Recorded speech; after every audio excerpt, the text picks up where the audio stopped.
Bueno, ahí lo estábamos viendo, ¿no? Todos estos elementos eran principalmente para eliminar todas las amenazas nucleares, también los misiles balísticos.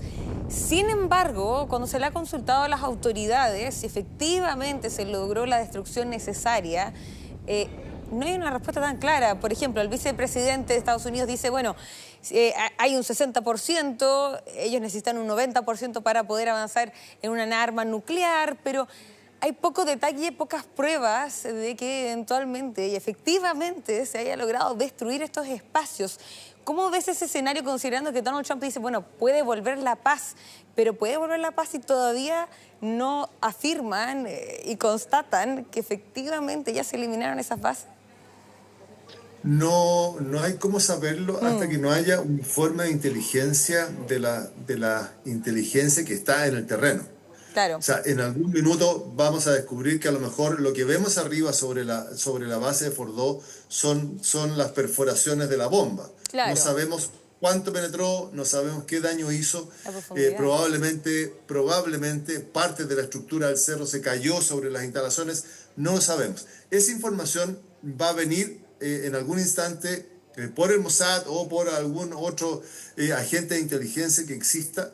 Y recién se va a poder empezar a evaluar cuál es la magnitud del daño y cuál va a ser el tiempo que el régimen de los ayatolás va a retomar su proyecto nuclear, porque de lo que no hay mucha duda es que lo va a retomar. ¿Por qué lo va a retomar? Porque es uno de los elementos centrales del gobierno de Ali Khamenei, la construcción de una bomba nuclear para la desaparición del Estado de Israel. Por lo tanto, ¿se va a demorar muchos años? Sí, probablemente se vaya a demorar muchos años, pero todo va a depender de la información de inteligencia que aparezca, yo creo que muy pronto, respecto de los daños que se produjeron en las instalaciones nucleares. Ya, ¿usted cree que no es como dice Donald Trump eventualmente, que hasta aquí llega esta situación? O sea, ellos tienen los conocimientos, saben cómo realizar estas armas, si bien, según información que se han entregado por parte de los gobiernos, se mató, ¿no?, a varios científicos dedicados a este mundo. Hay estos conocimientos bien presentes y Irán sabemos que se ha dedicado también a realizar estas armas nucleares. Así que ese escenario es inminente. Se pueden demorar muchos años, pero es inminente. Convengamos, Sabrina, que gran parte de las potencias del mundo que estaban reunidas en el G7 y las potencias de Europa están diciendo que Irán nunca, o al menos el régimen, nunca puede tener una bomba atómica, porque claro, eso es un riesgo. Y no es solo la bomba, es la bomba más el discurso, porque el discurso es el que dice que no puede existir el Estado de Israel. Bueno, si yo estoy construyendo una bomba, esa bomba tiene un solo destino, que es Israel. Y junto con Israel, Estados Unidos. Entonces, no es solo que no construya la bomba. Pakistán tiene bomba, India tiene bomba, hay muchos países que tienen bombas. Pero el discurso de este país en particular es el que complica la situación, y por eso que el mundo dice no puede tener nunca una bomba atómica porque va a desatar una guerra atómica. Ese es el problema central que yo observo. Entonces, dicho eso, podemos pensar que Rusia no le entregó información nuclear a su aliado, que es Irán, pero sí se la entregó a Corea del Norte. Entonces, ¿por qué no se la entregan a Irán? Entonces, está aislado en ese concepto, en ese tema. Si no hay una destrucción mayor de las instalaciones, probablemente vaya a empezar de nuevo la construcción, pero ya no tiene los científicos, ya perdió mucho tiempo, ya perdió muchos recursos, ya tiene que empezar a reconstruir todo de nuevo, y eso da un tiempo. Ese tiempo es probablemente el que vaya a tomar esta negociación. Ojalá que lleguemos a una negociación, pero probablemente va a tomar esta negociación en que, ok, vamos a regular el desarrollo nuclear, porque podemos aceptar que tenga un desarrollo nuclear para energía, pero para energía necesita un enriquecimiento entre 5 y hasta 15 o 20%, pero del 60% no tiene que ver con la energía, tiene que ver con escalar un poquito más y llegar al 90%, y ese enriquecimiento de uranio del 90% le permite construir una bomba atómica. Sí, le quiero y sumar... la cantidad... Perdón, dime. pero solo para sumar este datito, CNN Español publicó hace instantes nada más que la inteligencia de Estados Unidos sugiere que los ataques no destruyeron las instalaciones nucleares iraníes. Así que eso sería una situación bien compleja, no Es un solo tremendo- en este problema de la creación de armas nucleares, sino también para Estados Unidos, ¿no? Y el discurso que hay. es un tremendo dato porque indica que todavía Irán tendría algunas capacidades para, por tanto, volvamos a la mesa de negociaciones que ojalá se instale, Claro. va a tener que exigírsele a Irán la posibilidad de que los expertos de la Oficina de Energía Atómica de ONU efectivamente efectúe las revisiones correspondientes para ver cuáles son las condiciones en que quedaron las instalaciones. Que no lo ha podido hacer porque tiene instalaciones repartidas en todo el territorio Irán muestra lo que quiere mostrar. Entonces, Claro. hoy día que está en una situación, comillas, un poco más débil de lo que estaba hace una semana o hace 13 días, probablemente permita que los especialistas que están dentro del territorio de Irán puedan revisar las instalaciones y ver la magnitud de los daños. Ahí vamos a tener un mayor nivel de información. Ahora, hablando, si es que eventualmente no se llegara a respetar ese cese al fuego, que hasta el momento sí ha sido, ¿Irán e Israel cuentan con los elementos para continuar con esta guerra, considerando lo que hemos visto, por ejemplo, en Israel, donde la cúpula de hierro no se veía la misma efectividad que en un inicio? ¿Cuentan con los recursos? Yo sé que también uno no sabe al 100% qué recursos tiene cada país, ¿no? Porque es información sumamente delicada. Pero ¿cómo ve ese escenario? Si Irán rompe el acuerdo, lo más seguro es que Israel bombardee y que Estados Unidos entregue los elementos necesarios muy rápidamente para reponer los arsenales, que significa cubrir y mantener operativo el domo de acero, Claro. ¿no es cierto? Esta cubierta de acero, que son defensas antiaéreas que van desviando los misiles. Esos arsenales son difíciles, son lentos de reponer, el material está en Estados Unidos, tiene material Israel, pero hay que ir reponiendo los arsenales.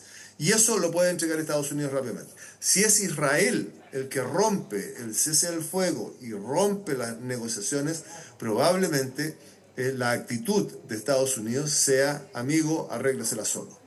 Porque el esfuerzo que hizo el presidente Trump no es gratis, va con algo. Y necesita él tener una recompensa, y no le va a aceptar a ninguno de los dos que le quiten esa recompensa, que sería el reconocimiento de haber logrado la paz en un conflicto de tan larga data y tan peligroso.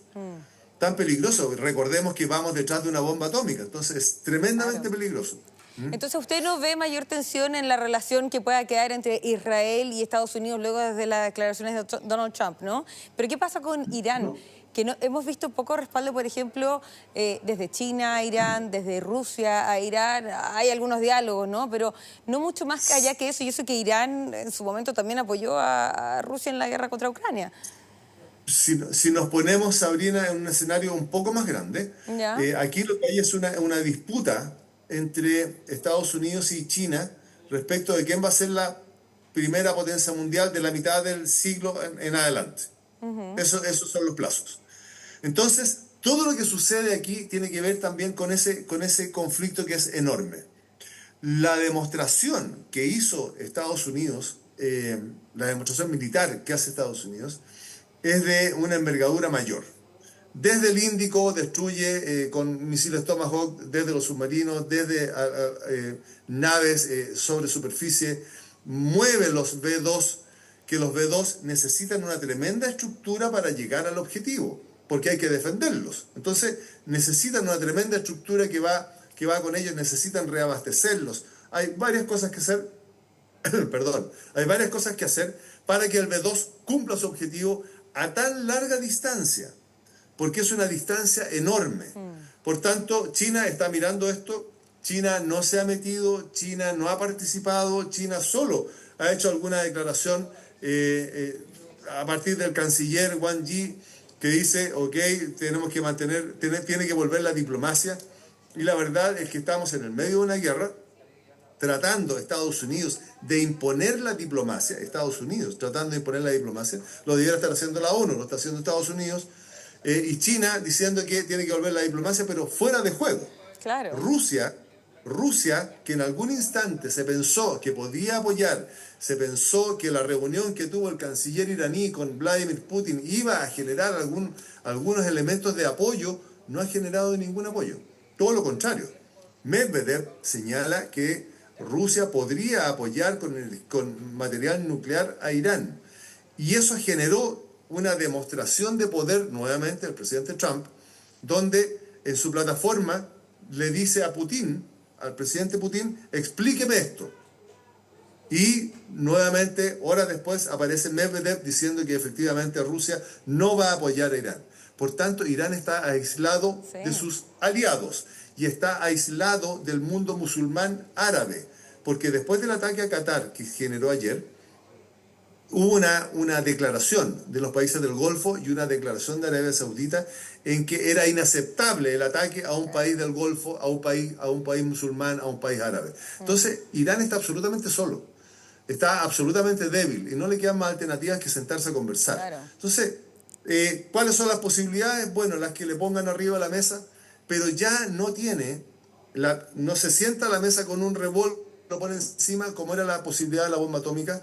Claro. No se va a sentar a la mesa con el otro revólver que tiene, que es el estrecho de Hormuz. No hemos olvidado de Hormuz, el estrecho de Hormuz, que lo puede cerrar, pero su principal socio es China. Y el 80% del petróleo que pasa por Hormuz va a China.